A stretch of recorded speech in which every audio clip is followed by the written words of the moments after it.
What's up, guys? It's your boy Bly the Truth back again with another video. And on this video today, I'm going to be talking about Spider-Man Shattered Dimensions. Now, Spider-Man Shattered Dimensions has been out since about 2010, so it's been out for 12 years already, right?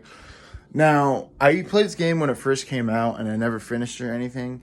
But I bought this game recently for around $60-something. I think it was like 67. And I've seen this game upwards of about 90, almost around $100, just for a copy of this game with the case and the manual. So me getting it for that much really isn't actually that bad. Now, this game actually is pretty decent. It's really good to some people. I mean, it was a really good game. I'd probably give it like a solid 8 out of 10, maybe more. So this game is pretty crazy. You start off with playing against Craven, level 1. That's like a tutorial level. And then you move on and you get to play as all these 4 other Spider-Mans that are in different dimensions, and in the beginning they show you basically how it all comes together. This scribe piece, or this, and these pieces get shattered throughout all these dimensions, and like all the bad guys like pick them up, and you go on after them, and they all have to come together to become this powerful scribe, and it can't get into the wrong hands because you'll have this unlimited power, as you'll see in the video games. So anyways, so you're searching after you're in all these Spider-Man dimensions, the 4 Spider-Man dimensions, or Spider-Man 2099, Spider-Man Noir, Ultimate Spider-Man, and the Amazing Spider-Man. In all these dimensions, you're searching through them for the pieces to build the scribe, or build this, I don't know, I call it scribe, but like this ancient text, right? That's power, that can give you power. And I think there's 13 or 14 levels in this game. It's pretty good. I'm gonna spoil a little bit because I'm gonna talk about my review. Now, when I played this game, the game was fun. I thought the action, it was button mashy, but it's not the worst I've seen in some games. It still was fun, even though you can use X and Y. Y was heavy attack, X was quick attack. There was like these challenges you do in this thing called the Web of Destiny, right? And you complete these challenges, and then it unlocks more like combat upgrades, more like player upgrades. Those were pretty fun, especially in the beginning. But towards the end of the game, I guess probably the last like 2, maybe even 3 levels, I stopped like kind of unlocking a lot. Because you have to go back and kind of look and see, and I was just kind of getting through these levels, not looking back too much. But I still unlocked over 100. And that was really cool. And it was really cool too because you pick up the thing called Spider Emblems, and they give you a little bit of health each time you pick it up. And you collect so many, you get achievements, and sometimes there's certain challenges in the Web of Destiny for collecting so many. And it's pretty cool that they put that in the game too. But my favorite universe, if I had to say out of all of them, it's pretty hard to say. Ultimate Spider-Man was really cool. Even though Wire had like a level, I was just like, wow, this level's really fun. They all have their, pros and cons, just like anything else. But if I had to pick my ultimate favorite, I might have to pick, honestly, actually, they're all so cool. Even the Amazing Spider-Man, man, it was so cool playing as him in 2099.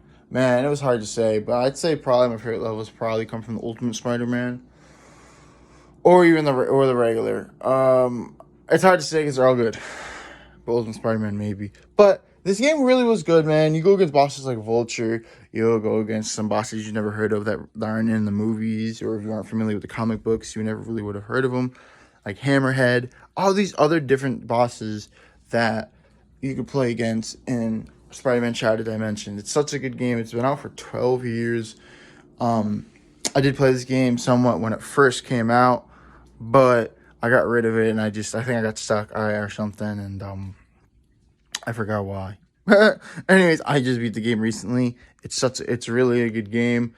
I know a lot of people probably have played it, but if you're a Spider-Man fan trying to get into these Spider-Man games, you could pick up a copy around $60. Do it. This game I told you goes upwards of around like 100, sometimes 90 something dollars, depending on who it's from. So, if you pick up around 60, maybe even 70, man, you got a little bit of money, a little bit of change, pick it up. You're not going to find it that cheap. Along with these other Spider-Man games for the Xbox 360. Games like, there's another game came out a year later in 2011, Edge of Time. I did beat that one, actually. And the game's fun, and I'm thinking about getting that too. We'll see. Yeah, man, they're fun. This game really is probably one of the best Spider-Man games I've played. You know, including Web of Shadows.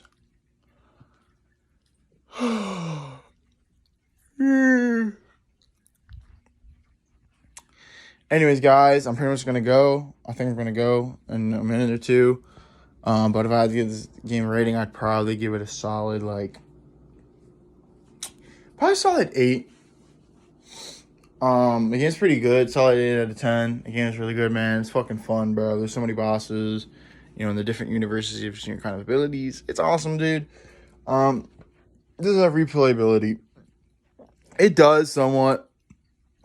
Those are definitely fun, especially if you're a huge Spider-Man fan. I'd probably keep it for a while. Maybe play it if I'm really bored and like the hard difficulty. Try to beat the game on hard difficulty because I just beat it on normal. Maybe go back and do that. Maybe collect some things that you didn't get or do some challenges you didn't do. You know what I mean? To really focus on those. But other than that, I think that's really it. Maybe go back and do some challenges you didn't do. Beat the game in hard if you could, maybe. But there's just so many other goodies out there, so other games. So sometimes I don't really bother to replay them that much. I just beat the game. You know, whatever I didn't collect really, I was like, whatever. If I really like the game, I might go back. But that's it.